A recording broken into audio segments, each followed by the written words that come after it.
increased by more than a third this year. Across the Atlantic, the United States is the world's largest online ad market. It's expected to grow to $35 billion by 2011. But advances like online videos have made tracking the number of mouse clicks or page views unreliable. So Nielsen is taking a different tack and logging instead how long people spend using websites. It's a similar approach to television ratings, and it'll give advertisers a better sense of which sites to target. Well, Alex Burmaster is European Internet Analyst at Nielsen, and he's with me now.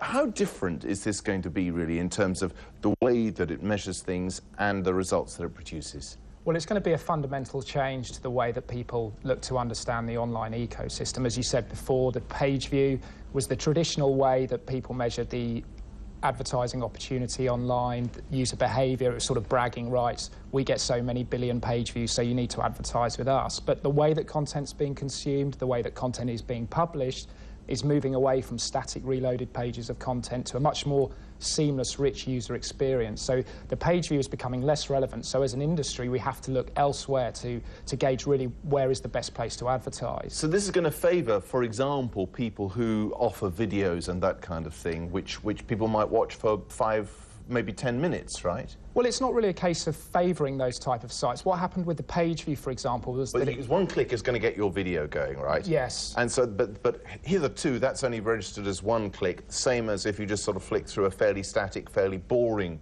website, which you didn't really actually spend very much time watching. So there is going to be a difference there, isn't there? Definitely, because page views, as I mentioned before, tend to discriminate against, say, video sites, online game sites, where you don't, you know, when you're playing a game online, you don't view that content through static pages. So it's always discriminated against those types of sites, also against applications. So Instant Messenger, iTunes aren't consumed through page views. They're, you know, essentially they're consumed in a streamlined fashion. So it's going to bring in, what happens is using time brings in all areas of the internet. It's a much more fair way of measuring all web environments. But supposing I go to a page, click on that, and then actually open another application and have a look at that instead, and then 20 minutes later go back to that page. Will it consider me as having looked at that page for 20 minutes, or does it look at how long it was actually visible?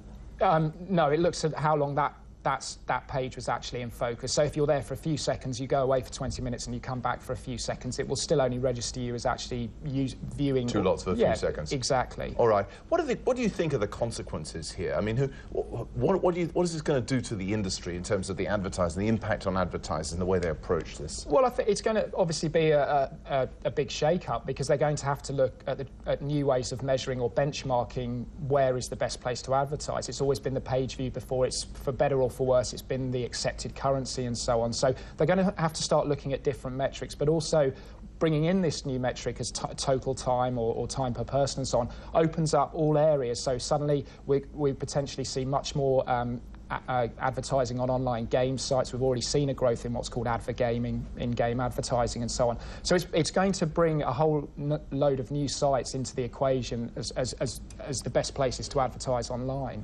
Alex Burmaster, thank you very much indeed, joining us there from Nielsen. Well, up next on World Business Today, a case of death imitating life. We look at a grave decision that's been turned into a walk